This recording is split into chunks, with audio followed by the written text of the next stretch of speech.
Olá! Muita gente hoje em dia, com a longevidade, tem uma pessoa idosa morando em casa.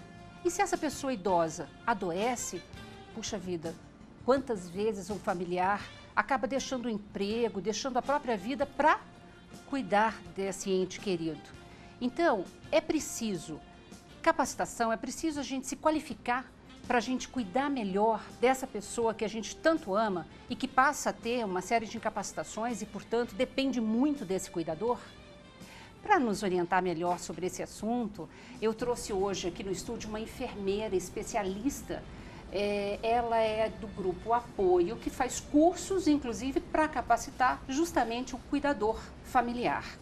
Cláudia Vallone Silva. Olá. Prazer recebê-la aqui, viu? Obrigada, o prazer é meu. Quer dizer que, além de carinho, obviamente, é preciso também qualificação, conhecimento. Com certeza. Na verdade, o carinho, a gente acredita que seja 50% do cuidado, né? Que bom. Mas eu acho que é importante que a pessoa procure se capacitar, procure conhecer mais a respeito do envelhecimento, do que está acontecendo com aquela pessoa que está ao seu lado, como ela pode ajudá-la de uma forma melhor, né? Então, assim, essa é uma das intenções do nosso grupo, Tá. Orientar essas pessoas para que elas tenham atenção ao que está acontecendo aquela pessoa idosa que está ao seu lado, que está sob seus cuidados. Você sabe que isso é uma coisa muito interessante, porque, afinal de contas, envelhecer não significa adoecer, né? Perfeito, perfeito. Só que tem uma série de peculiaridades que a gente precisa também ter conhecimento, Sim, né? Para saber lidar melhor. Existem algumas limitações que são normais do envelhecimento.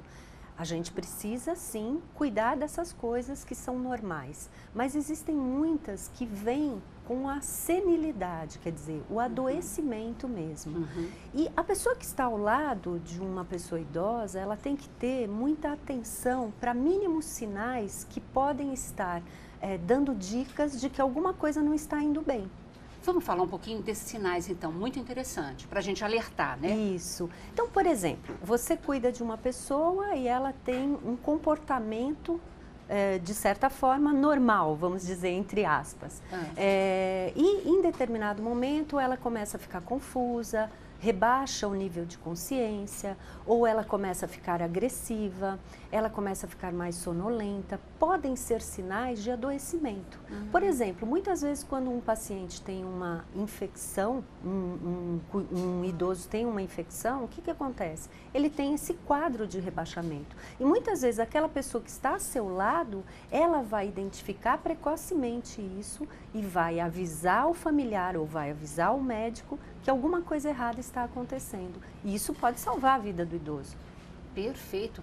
No mínimo, além de salvar a vida, quer dizer, quanto antes o diagnóstico, melhor a interferência de tratamento e para evitar complicações, sequelas, né? E etc., internações. Né?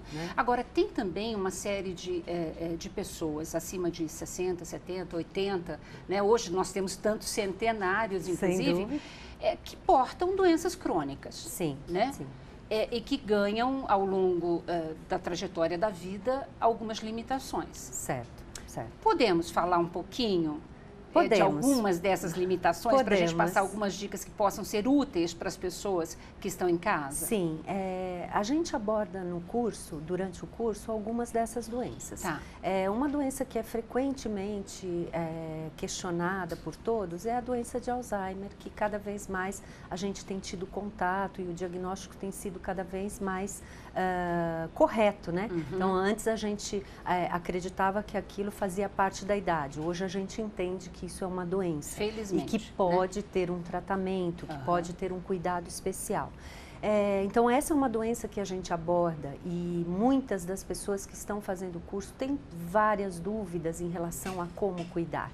Então, eu volto a dizer, o carinho é o mais importante, 50% do cuidado é o carinho, mas a gente tem que ter atenção à higiene, à alimentação, à higiene bucal, a própria interação desse idoso com a sociedade, com seus familiares. Quer dizer, a gente tem que ter atenção. Não privar do convívio, né? Exato, isso é fundamental. A gente frisa muito durante o curso que é muito importante que essa pessoa esteja integrada nas rotinas do lar. Então, de preferência, que ele almoce junto com as pessoas da família, que ele assista televisão junto às pessoas da família, que ele, de alguma maneira, interaja e que você estimule aquelas pessoas mais jovens da família, os netos, os bisnetos, etc., a conviver naturalmente com aquela pessoa, porque ele precisa disso. Isso vai fazer com que ele se sinta melhor, se sinta mais seguro e, com certeza, vai melhorar a sua condição. Essa é uma questão, acho que, tão importante, tão vital, né? Para a felicidade mesmo, para a dignidade do ser humano. Exatamente, o né? respeito que a gente tem que ter por essas pessoas, né? E aí, respeitar, desculpa te interromper, Claro, respeitar a história dessa pessoa, né? Ela está ali, talvez numa situação não tão confortável, mas ela tem uma história, ela traz com ele toda uma história que a gente tem que respeitar, né? E tem que trazer para ele essa questão, né? E isso é importante, então, a gente não infantilizar, né, Cláudia, nesse tratamento, mesmo que a pessoa tenha um problema cognitivo, já de memória e tudo. Sim. Sempre tratar com respeito, com dignidade, eu acho que isso é fundamental. E a gente reforça muito a questão também do cuidador entender as suas limitações, porque cuidar não é fácil. Você está com uma pessoa doente ou uma pessoa senil, uma pessoa que precise de você o tempo todo para ajudar na alimentação, para ajudar na mobilidade, etc., não é fácil. Então, essa pessoa também tem que entender que ela tem limitações e que ela precisa de um descanso, ela precisa de uma válvula de escape e as pessoas que estão ao lado dela precisam entender isso. Então, tem que ter revezamento, tem que ter distração de outra forma, porque senão a gente vê casos muito tristes, né, que a gente vê aí na televisão e na imprensa e tal, de pessoas que perderam a paciência, vamos dizer assim. Né? Pois é, porque se o cuidador não se cuida, não é cuidado, ele pode de duas uma, né? Imagino, se me confirme se isso for um fato. Ou ele perde a paciência, porque afinal de contas nós somos seres humanos e ele fica exaurido e pode perder a paciência e cometer atrocidades, inclusive. Ou então ele adoece, né? Perfeito. E aí quem vai cuidar? Exatamente. Dessa pessoa idosa? E quando o cuidador é familiar, ele é um membro da família, isso é mais frequente ainda. Por quê? Porque ele fica sobrecarregado, ele se sente responsável por aquela pessoa, ele tem um carinho por aquela pessoa e ele acha que ele não pode deixar de cuidar nunca. Mas ele tem que dar um tempo para ele também. As pessoas da família têm que entender que precisa haver um revezamento, porque senão essa pessoa fica sobrecarregada e ela vai adoecer. É bem importante isso. Eu acho que essa é uma questão super bacana de você estar frisando, né? Porque apesar da gente ter hoje em dia no mercado muitos cuidadores profissionais, são muitas as famílias no Brasil que ou não têm recurso mesmo para contratar um profissional de fora, né? Ou então até a questão cultural, né? De se sentir culpado. Como eu posso não abrir mão das minhas coisas para cuidar da minha mãe? Né? Então você acaba assumindo essa responsabilidade e nem sempre isso é fácil. Acho que não é fácil. Né? E a ideia também do curso é essa. Então a gente fornece ferramentas, estratégias para que essa pessoa cuide bem, evite que o indivíduo adoeça. O máximo possível a gente vai tentar prevenir. E se ele adoecer, como cuidar? E além disso, as duas profissionais que são psicólogas, a Beth e a Márcia, elas trabalham muito com a questão do cuidador, de desenvolver a autoestima dessa pessoa, a responsabilidade, a melhor comunicação, porque ela também tem que se comunicar com a família, que nem sempre é fácil.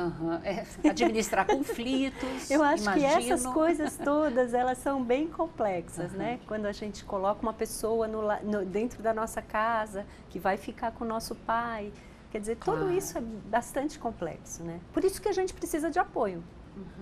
A gente precisa procurar apoio. Agora, você tinha mencionado agora há pouco algumas dessas limitações e o papel desse cuidador. Vamos destrinchar algumas delas? Na alimentação, é importante que tipo de cuidado?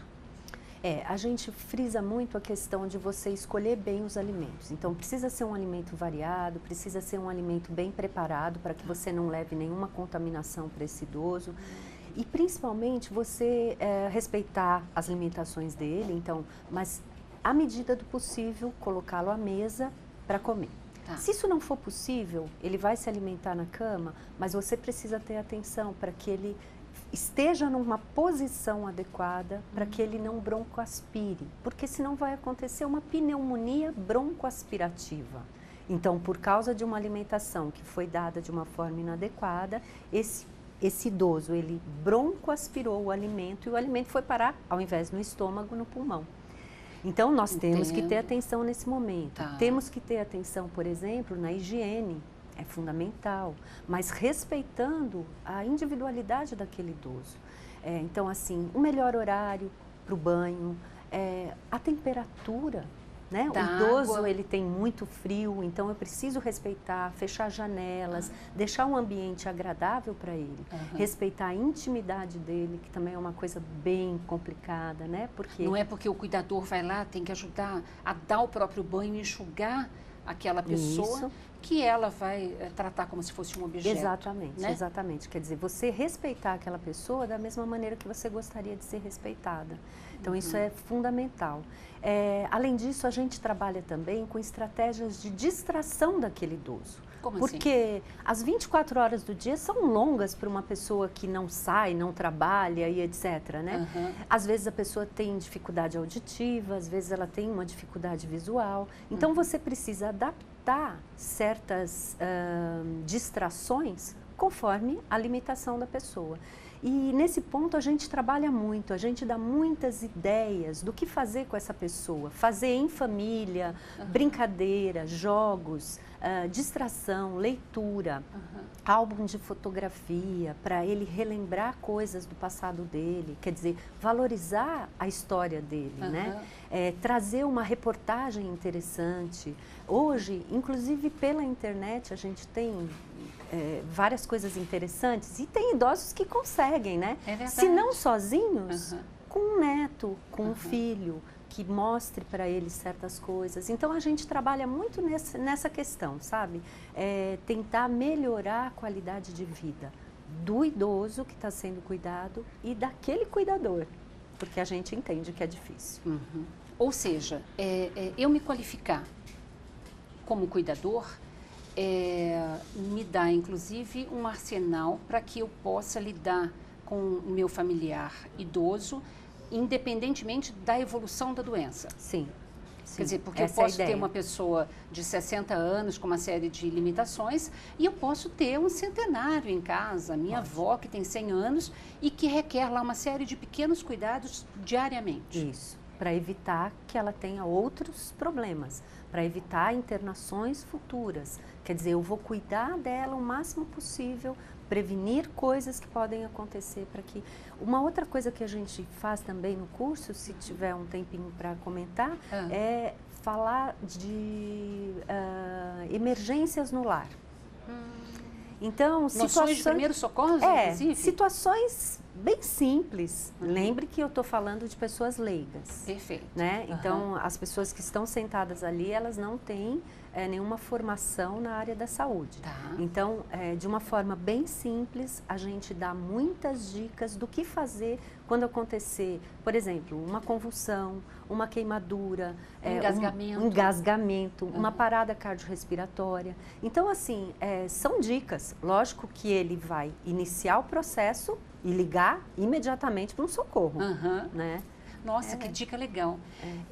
Eu, inclusive, vou, depois que terminar o nosso programa, eu vou passar, inclusive, a conversar com você para ver se a gente consegue passar, inclusive, mais dicas sobre esses cuidados, né, que a pessoa leiga pode aprender para tomar em casa, se necessário for. Né? Nosso tempo está terminando, eu queria uma mensagem final sua.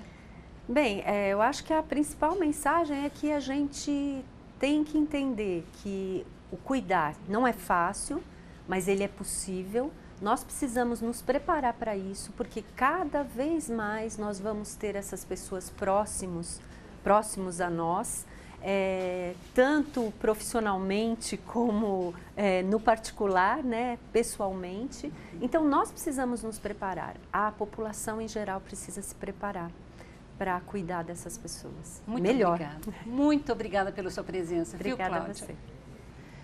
Eu vou passar, naturalmente, o site do Grupo Apoio. É www.apoiosaudebemestar.com.br. Você acessando o site, você tem lá uma série de informações complementares e, inclusive, a agenda de cursos, tá bom? Beijo, muito obrigada, até a próxima.